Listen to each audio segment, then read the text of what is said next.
Near Milton, there's a conservation area called Rattlesnake Point.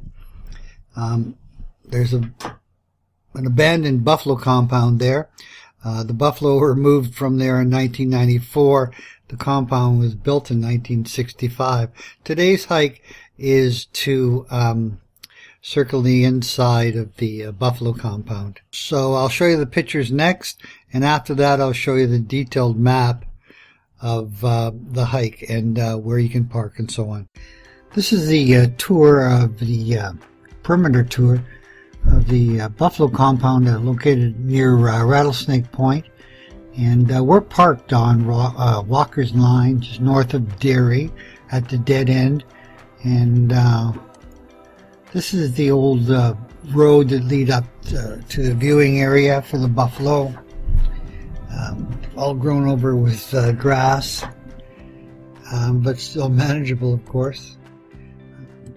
Almost near the top now, where the parking lot area is. That's where the parking lot area was there.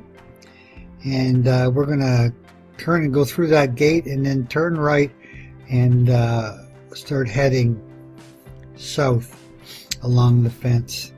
But as soon as you go through the gate, there's the old barn where they put the feed for the buffalo. There's a look at the inside of it.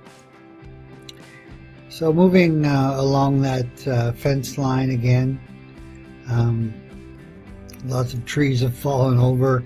There's a piece of the fence line that was actually dropped to the ground. There's lots of new trees been planted in the middle of the compound. And none of this is flat. There's an old tree that's grown right into the middle of the fence. So we have now arrived at the southmost point, or we're nearly arrived at the southmost point, and there's a pond down in there. A little closer look at it.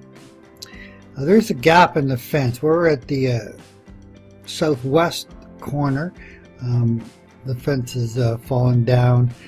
You can almost see the road there, as a matter of fact. There it is. There, just a few steps away from that corner.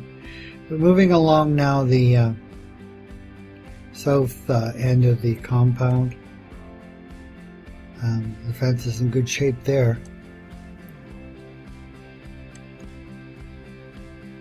And again, not a flat area, very hilly, so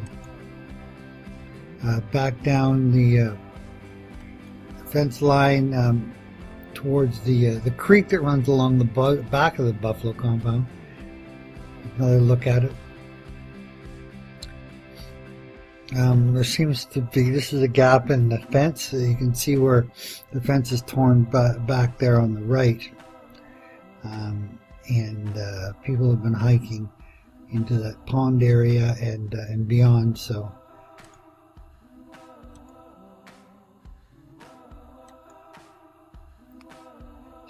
quite wet on this day down in that area. And now we've finally arrived where the post is, right here. That's the southeast corner of the compound. So moving back up the hill following the fence line, and in a little while arrive what I would call the middle of the east line, or the east side. If you could see through the trees, you would see the escarpment edge from Rattlesnake Point is there.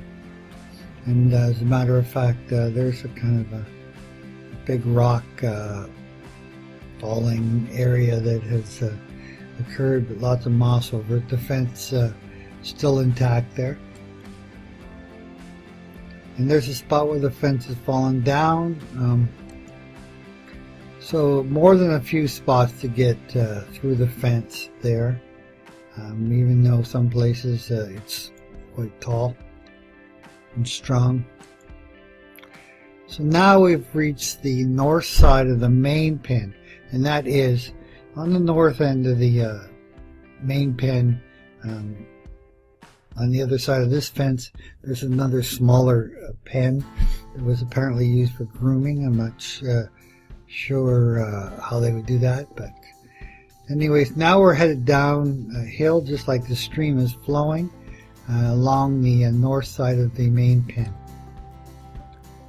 And just up there in the distance, you can see the wood boards. That's the loading dock, or where they would herd the buffalo into a loading area.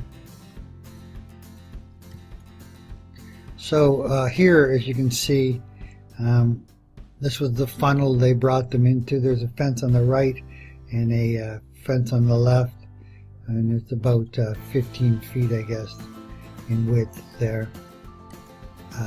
And then they would herd them through this little boarding area, which would have been in much better shape when they did it, or at least I hope.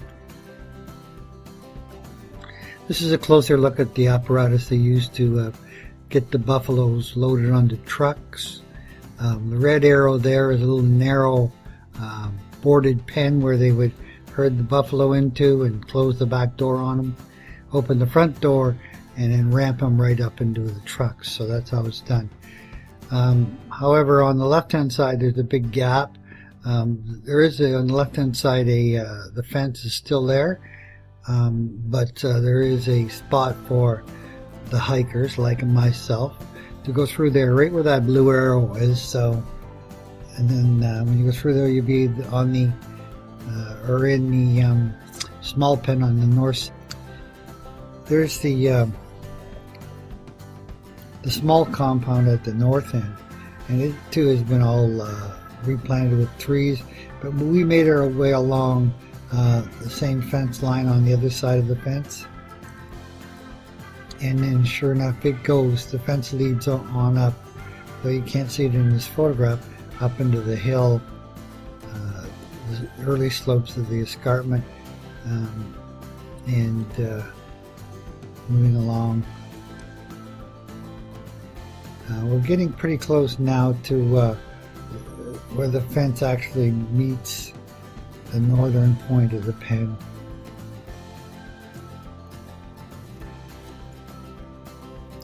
And now we're following along the north side of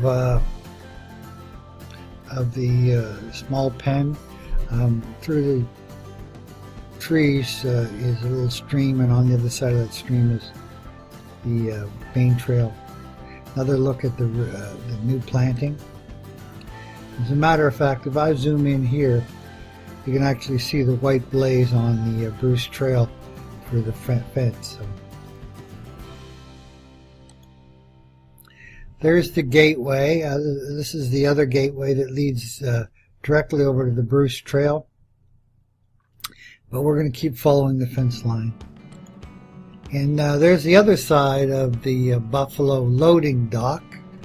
We're going to go right past the loading dock in that area there. And then climb up another hill along the fence line. There's one of the corners. The fence turns and goes the other way. Head back towards the escarpment. And then there's another corner of the fence.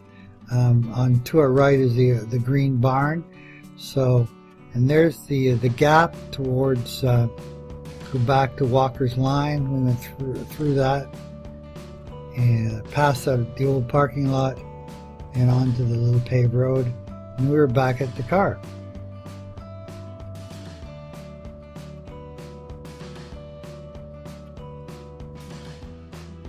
So this is a map created by the website AllTrails.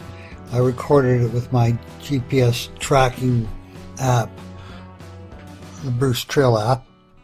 So the red line represents the hike that I made today, the actual footsteps, where we began the hike in the middle of the page where the green dot is, parked the car, hiked up the little asphalt path, and then entered the pound, moving south along the fence line.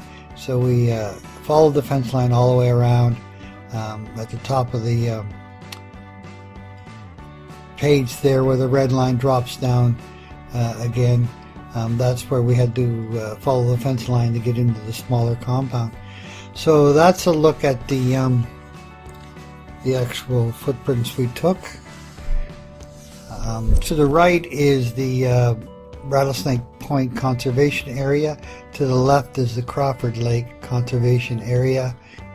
So in between, of course, is the canyon, and it runs along this line right here, right, following the Limestone Creek and so on.